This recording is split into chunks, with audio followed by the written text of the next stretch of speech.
Hi everyone, this is Dragon video number 5 already. I'm gonna make 8 videos, so if you have more questions, send them or put them in the comments. Somebody asked about the origin of dragons, so we're gonna talk about that. I could keep on going about this for a very long time because it is a very layered topic. The origin of dragons, what exactly are dragons? It's not something I can just explain and completely explain in 5 minutes.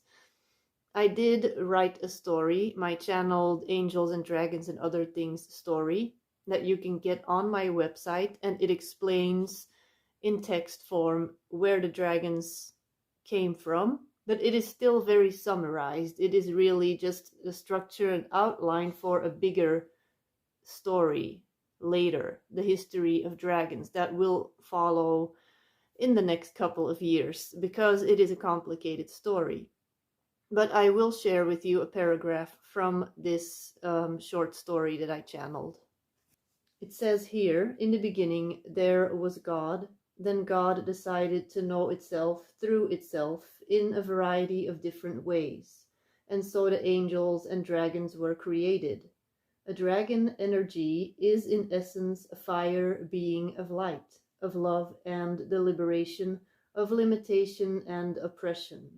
The seraph dragon energy supported the one God consciousness for eons and eons, being in the light of the Godhead and absorbing the essence of home. Now, what happened after that is that they started assisting in the creation of the entire multiverse.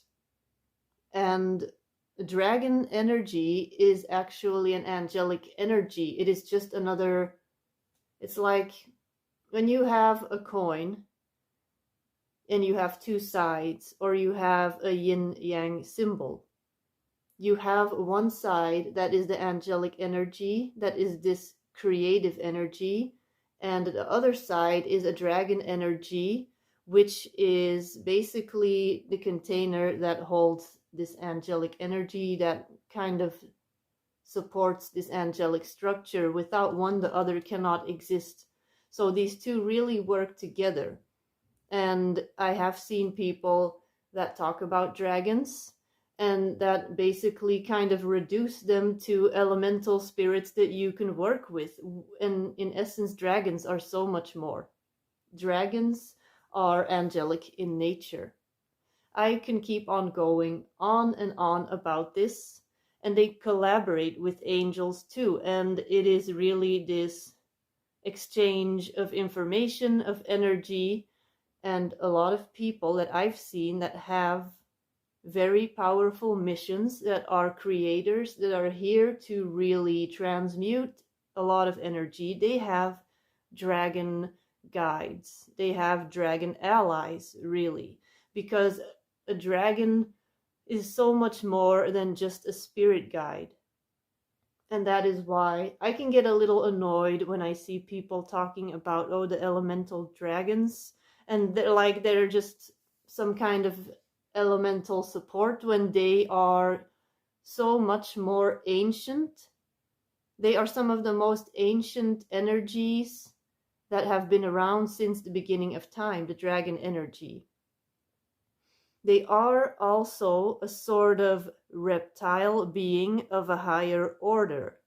So, of course, when you're in this whole spiritual awakening thing, you automatically, because this has also been programmed into you, you're going to associate the word dragon or reptile. You're going to associate the word reptile with negative, when in reality, there are entire universes of reptilian beings. Dolores Cannon also talks about this, that are extremely high in consciousness level, extremely peaceful, heart-based. There are a lot of reptilian beings that when they choose positive, when they are positively polarized beings, they are actually some of the most powerful healers in the multiverse. So anyway, but I'm getting sidetracked. The dragons are, in essence, angelic. And what else do I want to add to this? Somebody also asked why aren't they around anymore, but that is something for another video.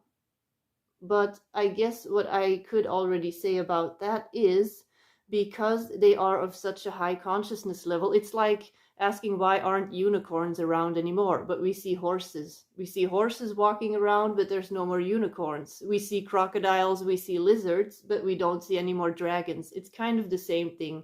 But that does not mean that they're not around. They are around. They're just not physical in our dimension because their consciousness level is way bigger. So they cannot exist in their dragon form in our dimension.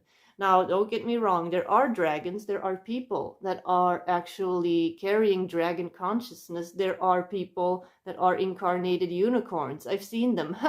There are people that are incarnated mermaids, incarnated angels, incarnated dragons. But the actual dragon, physical dragons, are they going to come like appearing from the sky? Are we going to see them? I think a lot of people would freak out. I would love for the dragons to come over here like and land in the front yard. That would be great, but I don't think that's going to be for any time soon, unfortunately. So in the meantime, we can go and connect with them and meet them where they are. So stay tuned for the next couple of videos. If you have any questions, send them in. And if I'm not answering them in these videos, I will definitely answer them in the course that I'm working on, because some of these questions they deserve more time and energy.